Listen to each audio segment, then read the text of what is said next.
슬럼프가 시작되는 시점이 대체로 그때예요. 겨울방학 때 하면은 별로 효과가 없을 것 같다 하는 방법들에 대해서 소개를 시켜드리도록 하겠습니다. 교육 불평등을 만드는 정보 비대칭 부숴버리겠습니다. 남기정입니다. 백시영입니다. 오늘은 이번 겨울방학을 어떻게 보내면 좋을지에 대해서 말씀을 드리도록 하겠습니다. 일단 시작은 겨울방학 때 하면은 별로 효과가 없을 것 같다 하는 방법들에 대해서 먼저 소개를 시켜드리도록 하겠습니다. 백신 원장님 어떤 게 있을까요? 저는 보낼 때 제일 안 좋은 거는 쌩암기. 단어 쌩암기가 그렇게 좋지가 않다 생각하고요. 이거를 많이 아직도 하더라고요. 저는 효과를 본 적이 있어요. 근데 저같이 하면은 가능한데 저 같은 사람은 제가 거의 못 봤어요.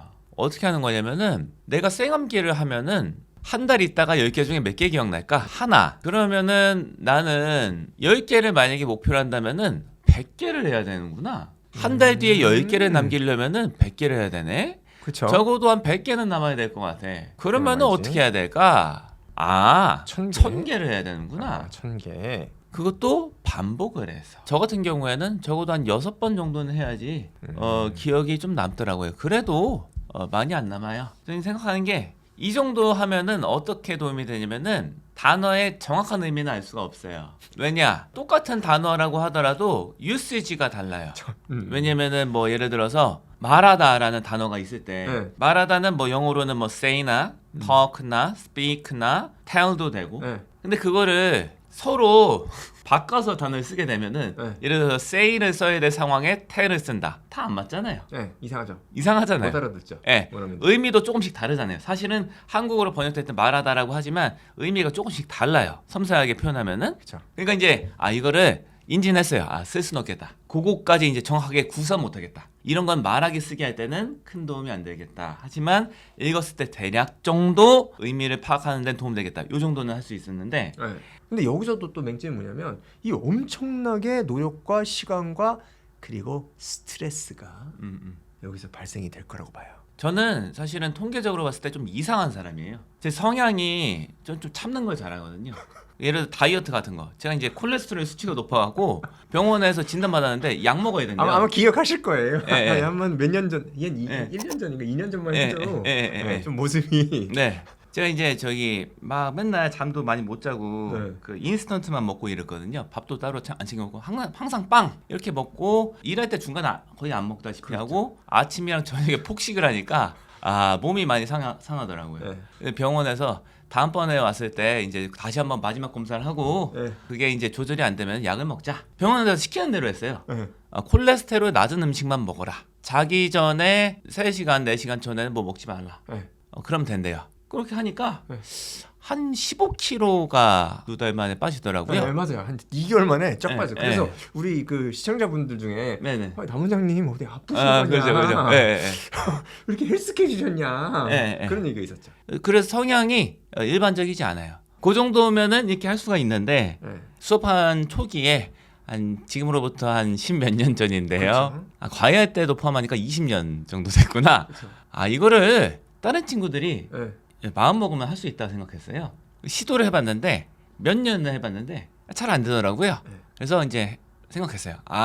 잘못 생각했다. 이거는 보편적으로 쓸 수 있는 방법이 아니다. 그렇기 때문에 이거는 절대 1옵션으로 권해드리지 않습니다. 이 쌩암기라는 단어는 써먹기가 굉장히 힘들어요. 일단 오래 걸려서 힘들어요. 우리가 예를 들어서 뭐 수능 같은 거 정도의 시험을 본다면은 그냥 쫙 읽어야 되잖아요. 보기를 선별할 때 고민할 때 시간이 많이 걸리기 때문에 네. 이 지문을 한 땀 한 땀 분석적으로 읽을 시간이 없어요. 그렇게 할 수 있는 건 가끔가다 한 문장이에요. 진짜 아리송한 거. 네. 쫙 읽어야 되는데 읽자마자 머리에 의미가 꽂혀야 돼요. 네. 안 그러면 못 써먹거든요. 네. 그런 시간이 촉박한 상황에서 리딩 문제, 독해 문제 풀 때는 사실은 거의 못 써먹어요. 써먹을 수 있는 세팅은 뭐냐면은 시간 제한이 없는. 굉장히 느슨하든가 거의 네. 없는 이런 상황에서 하나하나 고민해서 그쵸. 문장 하나 있는데 막 한 땀 한 땀. 엄청 오래 시간 들이면서 이렇게 이거 뭐였지? 이게 앞에 게 이거 뒤에 게 이거니까 조각조각 이 뜻이구나. 대략 알겠다. 요거까지는 써먹을 수 있는데 실제 세팅에서 못 써먹고요. 듣기 할 때도 못 써먹어요. 저는 이제 이거를 말씀드리고 싶어요. 방학이 비효과적으로 사용되는 이유가 뭐냐? 계획을 무리하게 세워서 그렇다. 이런 생각이 강합니다. 정말 이상적이고 비현실적이에요. 그러니까 우리가 예를 들어서 달리기를 잘하고 싶다. 그러면 어떻게 합니까? 접근을. 내가 지금 한 번에 뛸 수 있는 게 예를 들어서 뭐 한 500m다. 그러면 달리기 목표 어떻게 해요? 그 다음번에 뛸 때는 한 600m, 700m 뛰는 걸 목표로 하잖아요. 네. 그 점진적으로 늘려가는 걸 목표로 하잖아요. 네. 근데 공부는 안 그래요. 단어 암기를 여태까지 거의 안 해봤던 사람이나 20개 정도 하면은 좀이 쑤셔서 못 앉아있는 친구들이 단어를 하루에 100개를 하려고 하거든요. 이거 n분의 1로 나눠요. 그러니까 방학이 예를 들어서 30일이면은 자기가 목표하는 게 3,000개야. 그냥 30으로 나눠요. 그래서 하루에 100개. 이제 학생들 지도하시는 분들 뭐 책 저도 누군지는 기억이 안 나는데 뭐 이거 해요. 앉아서 소설책 애들 읽을 만한 거 그거부터 일주일 한번 앉았을 때 2-3시간씩 읽을 수 있도록 그거부터 하는 게 나 맞다. 이게 안 되잖아요. 그냥 앉아서 뭔가를 읽고 재밌는 책을 그냥 읽는 게 안 돼요. 이게 안 습관이 되죠. 안 되는 네. 안 되는 데는 이게 안 돼요. 이게 안 돼서 공부가 시작이 안 되는 거예요. 근데 무슨 단어 얘기를 하고 있어요. 그거는 환상이에요, 환상. 그리고 특징적인 게 뭐냐면은 지금 현재 실력이 좀 없는 학생들이 더욱더 무리한 방법을 쓰게 된다. 실력이 없을수록 무리를 하더라고요. 이게 어떤 게 원인이고 어떤 게 결과인지는 모르겠으나 네. 많은 경우는 진짜 그렇게 봐요. 이게 그럼 이제 다 저기 어디 부러지고 마음에 상처 있고 다리가 이렇게 쫙 찢어지는 예. 그런 느낌. 그래서 포기한다 전 봐요. 예. 이 운동도 과하게 하면은 부상 입어갖고 못 하거든요. 근데 공부도 그래요. 근데 머리 쓰는 네. 거는 부상이 안 온다고 생각을 하는 것 같아요. 좀 순리에 맞게 하자고요. 당장의 현재 단계에 맞게 점진적으로 늘려가면은 충분히 잘할 수 있어요. 문법도 마찬가지예요. 뭐 저기 중학교 문법을 기초도 안 돼 있는 친구 품사 문장 성분 이런 거 모르는데 중학교 문법을 뭐 교육방학 동안에 끝내겠다. 예를 들어서 뭐 고등학교 문법을 교육방학 동안에 끝내겠다. 끝내는 건 안 된다니까요. 기초가 없는데 어떻게 끝내요? 그게 그렇게 쉬운 거였으면 다른 애들 다 진작 다 했죠. 그런 게 아니에요. 점진적으로. 또 한 가지 말씀드리고 싶은 건 뭐냐면은 의지에 많이 의존하는 그 방식을 버리자. 이건데요. 공부를 혼자 할 수 있는 거는 진짜 숙련이 되어 있어야 돼요. 진짜 어지간한 숙련자가 아니면은 혼자서 뭐 예를 들어서 하루에 5시간 뭔가를 배운다, 스스로 학습한다. 이거는 거의 불가능하다고 봐요. 특히나 요새 어떤 아이들이 많습니까? 핸드폰 중독, 영상, 게임 중독 많잖아요. 이 친구들은 혼자 5시간을 못해요. 그리고 이제 의지는 뭐라고 합니까?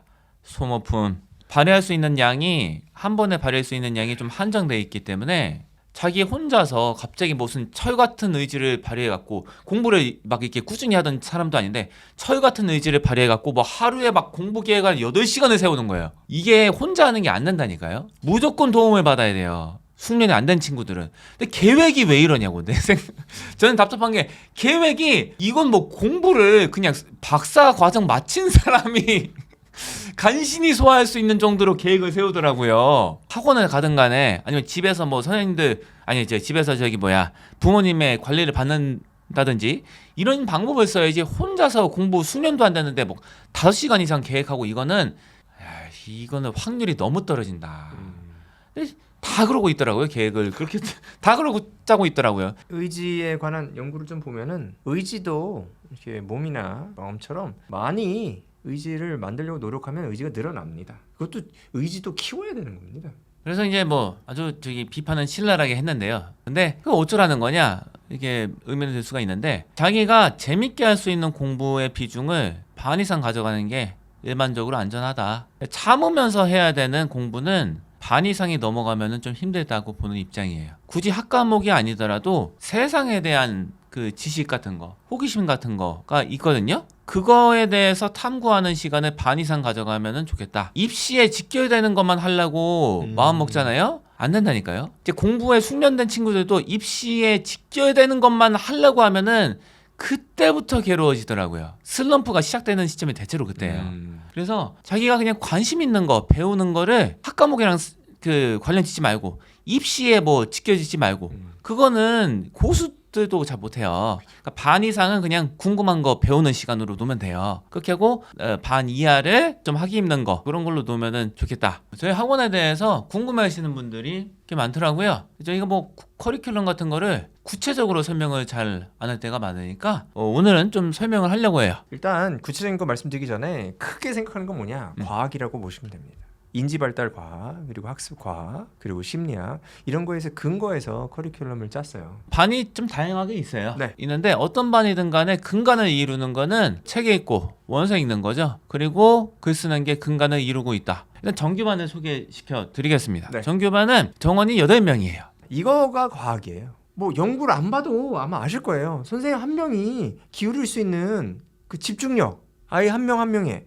그거는 n분의 1이에요. 그건 어떻게 할 수가 없어요. 네. 예. 대학 평가 세계적으로 하잖아요. 네. 대평가할 때 제일 중요한 거. 굉장히 중요한 지표 중에 하나가 네. 교수 1인당 학생 수예요. 맞아요. 이거는 뭐 다른 지표로 대체가 불가능해요. 이렇게 보면 되고 수업의 방식은 대화식으로 한다. 그 주입식 교육이 안 좋다고 사람들이 그렇게 말을 하죠. 네. 그런데 가만히 생각해 보세요. 고등학교 수업 체제 되면은 거의 다 주입식 수업을 해요. 학생 100명 깔아놓고 수업하고 50명, 200명 깔아놓고 수업하는데 그게 주입식 교육이잖아요. 그 소통하면서 수업합니까? 대화 주고받으면서? 안 하잖아요. 아쉬운 부분이에요. 많은 분들이 주입식 교육을 그렇게 욕하면서 주입식 교육을 하는 거를 보고 있어도 이게 주입식 교육인지 인지를 못 하더라고요. 네. 그 100명 깔아놓고 50명 깔아놓고 하는 게 주입식 교육이에요. 그렇죠. 그거는 잘 될 수가 없다고요. 이제 참고로 말씀드리면은 이 소통이라는 게 대화라는 게 꼭 아이가 말을 많이 한다고 대화가 아닙니다. 이 수업을 많이 해보신 분들은 알 거예요. 이거는 눈빛이라고 보셔도 돼요. 진짜 과묵한 아이들이 있어요. 그럼 그 아이들이 선생님의 관심을 싫어하냐? 이거는 아니거든요. 아니에요. 자, 잘하고 있는지 옆에 가서 눈빛을 확인하고, 아니 집중력이 다 좋을 수가 없고 힘들고 피곤할 때가 있잖아요. 그러면 가서 다가가서 따뜻하게 그런 식으로 이렇게 소통, 이런 게 소통, 이게 진짜 중요한 소통입니다. 아, 이 선생님이 아이들을 알고 있냐, 지금 아이들의 상태를 지금 인지하고 있냐. 이게 학생 수가 많으면 이게 확률이 떨어진다고 봅니다. 그렇죠. 전문가들이지만 그렇기 때문에 이 8명을 유지하는 거예요. 그리고 이제 책을 그럼 얼마나 읽냐? 네. 궁금하실 것 같아요. 이것도 그 반의 특성에 따라서 좀 다른데 네. 기초 단계에 있는 초등학교 학생들 같은 경우에는 굉장히 얇은 책을 읽죠. 얇고 쉬운 책을 읽는 거예요. 왜냐? 그래야지 지속 가능하니까. 네. 낑낑거리면서 간신히 이해할 수 있는 거. 이렇게 할 수 있는 거를 많이 할 수가 없어요. 그렇죠. 그리고 선생님이 꼭 설명을 해줘야지 이해할 수 있는 거. 네. 이거는 그거는 다독이랑은 점점 멀어지는 거죠. 저희가 평소에 얘기하는 나쁜 공부 방법이랑 일치하는 거예요. 선생님 수업을 이해하는 게 중요한 게 아니고 아이가 스스로 글을 이해하는 게 중요하거든요. 그걸 연습해야 되니까 그걸 할 수 있는, 어느 정도 할 수 있는 교재를 하고 그 연습을 많이 하도록 책을 많이 읽으면 되죠. 읽는 양은 꽤 돼요. 그런 거 쉬운 거니까 1년으로 치면은 뭐 얼마나 되죠? 몇 쪽 정도 되죠? 한 초등학교 5학년 한 중급반 정도 다 하면은 몇 쪽 정도 읽을까요? 1년으로 보면은 한 3,000쪽에서 한 7,000쪽 네. 그 정도가 나올 거예요. 왜냐면은 얇은 책은 뭐 한 달에, 약간 얇은 책은 뭐 7권, 8권씩 읽고, 그리고 조금 이제 두꺼워지기 시작하면은 그거는 2-3권, 3-4권 이렇게 읽으니까. 한 달에 2-3권 정도 네. 있죠. 그리고 교재는 아마 다른 학원 여기 같은 실력으로 레벨 테스트 봤을 때 배정돼서 읽는 원서보다는 좀 쉬울 거예요. 낑낑거려서 간신히 누구 설명을 들어야지만 이해할 수 있는 거는 이 혼자 많이 읽을 수가 없어요. 그래서 그런 거예요. 저희 학원 와서서 오셔가지고 그런 얘기 많이 해요. 지금도 많이 남기시는데 교재가 너무 쉽다. 이렇게 쉬워가지고 못 다닌다. 이거 뭐 배우는 게 있냐. 근데 과학적으로 생각해보면 그렇지 않습니다. 아이가 스스로 배워야 되는 환경을 조성해야 되고 스스로 하는 거를 자꾸 권장해야 되거든요. 그러려면 교재가 쉬워야 돼요. 그래서 스스로 많이 또 재미를 느낄 수 있는 교재가 쉬운 교재이기 때문에 그렇게 쉽게 하고 대신 양은 좀 많이 가지고 하고, 이게 사실 이상적인 것이죠. 그리고 이제 쓰기를 하는데 뭔 쓰기를 한다는 거냐? 기본적으로 요약을 합니다. 네. 그리고 이게 반 아이들 구성이나 그 반의 레벨에 따라 좀 다른데 이게 약간은 비판적 사고나 감상 같은 거 쓰는 비중을 점점 늘려가는 거예요. 그렇죠. 아이들 수준에 따라서. 그래서 이제 좀 기초반은 그 요약만 거의 주로 쓰고, 이제 숙련된 반들은 여기서 이제 책이랑 관련돼서 이 비판적으로 생각할 만한 거리들이 항상 있어요. 책에 이런 게 없는 책이 없어요. 그 관련해서 주제를 제시하고 집에서 이제 써오게 하는 거죠. 그러면은 학원에서는 피드백을 받는다. 저희는 학원이니까 저희 직접 다 수업을 하는 게 아니니까 네. 시스템이 있어야 되잖아요. 네. 뭐 있는 것들 말씀드리면은 저희는 어떤 게 들어가 있냐면은 애들이 글 쓴 거를 제대로 안 해주면은 계약 파악이다. 이런 게 계약서에 다 들어가 있어요. 그래서 이건 확실히 지키려고 한다. 이거 제대로 안 하는 게 많거든요. 학원계 관행은 다 뭐 첨삭 같은 거 잘해준다고 이제 외부로 말하긴 하는데 실제로 이게 잘 이루어지는 학원이 거의 없어요. 정말 거의 없어요. 이것 때문에 또 저기 인원수 늘리지 못하는 거잖아요. 첨삭이 손이 많이 가요. 그래서 인원수가 많으면은 이거 못해요. 못해요. 네, 못해요. 이게 근간이다. 제일 중요하다.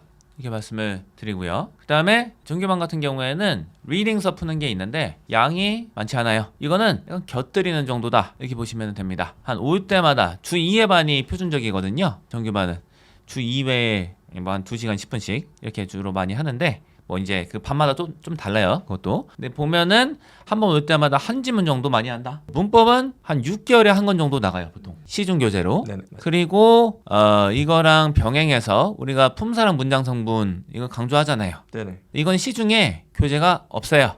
이걸 훈련하는 교재가 없어요. 그런 이름을 갖고 있는 교재는 있어요. 책 자체에 품사 문장 성분 이렇게 되어 있는 건 있는데 실제로 읽어보면 예, 보면은 그 내용이 아니에요. 네. 저희가 말하는 그 내용이 아니에요. 그냥 일반적인 문법 네. 책하고 같다고 보셔도 돼요. 예. 그래서 품사 문장 성분을 훈련하는 자체 자료로 내부 자료로 항시 훈련을 한다. 이걸 알면은 학교 수업이 이해가 되고 네. 이 모르면 학교 수업이 이게 약간 뜬구름 잡는 소리 같고 학교 수업의 언어가 이 품상 문장 구성 요소로 돼 있어요. 그래서 이거를 이해하는 정도가 아니라 어느 정도 글을 보고 판단할 수 있는 실력이 안 된다. 그러면은 학교 수업도 문법 수업 따라가기 어려워요. 단어는 우리 어휘 교재가 자체 교재예요. 왜 그러냐? 단어를 생암기하는 거를 저희가 좋게 보지 않기 때문에 그래요. 우리 시중에 있는 단어 암기책을 쓰면은 그러면은 그 생암기거든요, 사실은. 그렇기 때문에 우리는 리딩 책에서 발췌해서 단어집을 따로 만든 거예요. 거기에는 리딩 책에 있었던 그 문장이 수록돼 있고 영영풀이가 수록돼 있어요. 그래서 이것도 시험을 볼 때는 뭐 생엄기로 해서 영어 철자 주고 한글 뜻 쓰라 이렇게는 안 하고요. 문장을 줘요. 그 다음에 거기에 표제어의 괄호를 쳐놔요. 그리고 영영풀이를 제시해요. 그 다음에 단어 풀을 줍니다. 여기서 문장의 흐름에 맞는 단어를 영영풀이 참고해서 이렇게 골라서 써라. 이게 단어 시험이에요. 읽었을 때 약간 어렴풋했던 거를 네. 선명하게 하는 그런 정도의 작업을 한다. 이렇게 보시면은 됩니다. 이제 저희는 장학금 제도가 있어요. 이것도 이제 특이성이 있는 건데 장학금을 일반 학원에서는 어떻게 줍니까? 잘하는 애들 주죠. 네. 성적 잘 나오면은 그걸로 이제 광고하려고 부각시켜갖고 뭐 전교 1등 뭐 이렇게 네. 붙여놓고 걔네들 장학금 네, 주잖아요. 장학금 주는데 저희는 그렇게 안 해요. 우리는 열심히 하는 걸 장려합니다. 그래서 장학금 선정 기준이 뭐냐? 과제 잘해오는 거예요. 네. 이걸로 장학금을 얼마나 주냐? 한 달에 한 2천만 원 이상 장학금을 줘요. 학원 전체로 보면. 학원 전체로 보면. 저희 와이프가 잠이 안 온다고. 당신 미쳤어? 지금 제정신이냐고. 근데 이렇게 해요. 왜? 열심히 하는 거 장려해야 되잖아요. 이게 성장 중심으로 사고를 해야 되잖아요. 뭐 1등만 이렇게 장려해주고 이러면 안 되잖아요. 그거 하지 말자고 그렇게 말하면서 다. 왜 1등만 장학금 주냐고요. 열심히 하는 사람 열심히 할 수 있도록 장려해야죠. 그게 우리 장학금이다. 그리고 선생님들은 실은 쉽지 않아요. 왜냐? 수업이 끝나면 문자를 보내야 돼요. 학습 내역. 이거를 조교선생님들 통해서 보내는 경우도 많던데 저희는 그렇게 안 해요. 왜냐? 문자를 왜 보내냐? 저는 이 기능 중에 중요한 것 중에 하나가 적어도 이 지도하는 학생들을 지도자가 하루에 한 번 정도는 생각해야 된다. 한 명 한 명씩 떠올리면서. 그래야지만이 학업적인 방치를 막을 수 있다라고 생각하기 때문에 우리가 이거는 확실히 고수하는 거죠. 문자를 직접 보내야 된다. 그리고 뭐 복사 붙여넣기 해갖고 반 아이들한테 다 똑같은 문자 이렇게 보내지 말라고 해요. 그렇게 보내는 건 저희가 확인을 또 하지요. 확인을 하죠. 아이에 맞는 피드백을 주는 거냐, 그 아이한테만 적용되는 거를 그렇게 합니다. 중학교 고학년인데 뭐 쓰기가 그렇게 중요한가요? 이렇게 생각하시는 분들도 있더라고요. 중요해요. 왜 그러냐?